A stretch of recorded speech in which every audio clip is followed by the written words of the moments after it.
Misteri harta warisan Soekarno. Pengertian sesungguhnya, aset amanah bagi semua manusia adalah tubuh fisik kita yang dititipkan Allah untuk dijaga dan dipergunakan dengan sebaik-baiknya dalam setiap langkah kehidupan.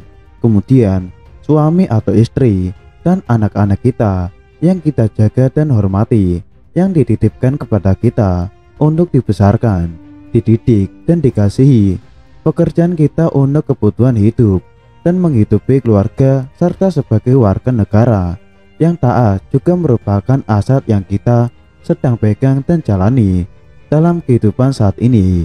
Kemudian, aset amanah Nusantara atau harta amanah Nusantara yang sering disebut orang banyak sebagai harta amanah Soekarno.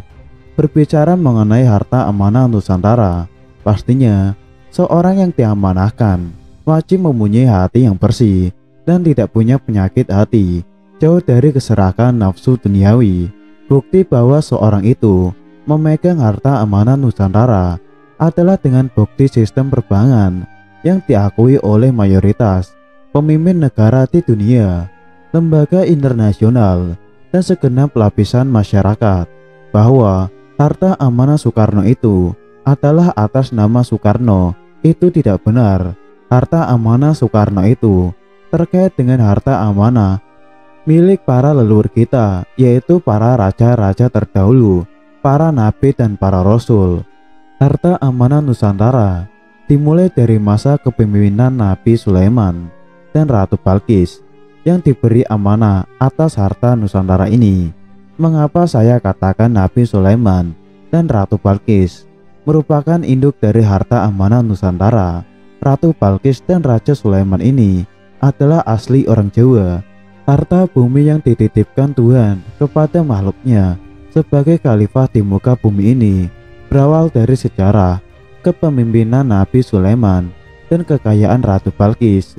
Di dalam cerita ini ada ibroh atau manfaat bagi kita semua, bahwa harta amanah Soekarno atau harta amanah Nusantara ini berawal dari sejarah nenek moyang kita terdahulu.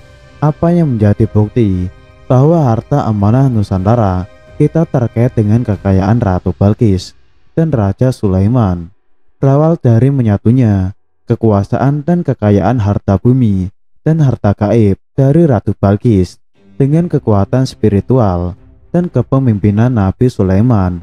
Mari kita uraikan sejarah kekayaan Ratu Balkis, kekuasaan dan kepemimpinan Nabi Sulaiman dalam menguasai dan mengelola harta amanah Nusantara ini. Salah satunya, bukti situs merupakan rasa hormat dan cinta Nabi kepada Ratu Balkis adalah Candi Borobudur yang dibangun dalam satu malam atas perintah Nabi Sulaiman dalam rangka permintaan Ratu Balkis untuk memindahkan istana Ratu Balkis. Jika dianalisa, apakah hal tersebut mungkin terjadi? Begitulah Tuhan memberikan kekuatan atas kepemimpinan, kekayaan, dan kekuasaan Nabi Sulaiman alaihissalam. Sejarah nenek moyang Nusantara terkait harta amanah selengkapnya dapat didengar dalam video ini. Dulu, di tahun 1945, owner utamanya adalah Soekarno. Akan tetapi, ownership atau kepemilikannya tidak ada yang tahu. Kepemilikan di atas kertas aset harta amanah Soekarno yang tertera adalah Ratu Adil Imam Mahdi. Siapa Ratu Adil Imam Mahdi? Apakah orang suci atau nabi atau rasul yang dipilih Allah menjadi rahasia Allah yang menjadikan Soekarno ditunjuk sebagai pemegang aset amanah Nusantara? Kemudian, siapa penerus yang juga dipercayakan Allah dan bukan dipilih oleh Soekarno? Sosok Ratu Adil Imam Mahdi itu, apakah seorang laki-laki atau perempuan? Ada dua nama berbeda dalam satu kesatuan.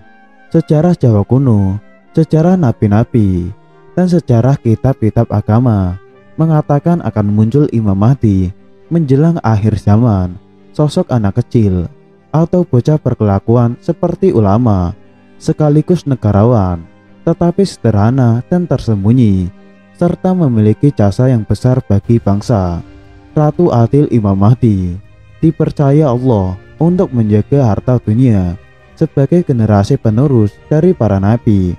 Warisan yang dititipkan dari para nabi dan rasul untuk bangsa Indonesia supaya sejahtera, adil, dan makmur.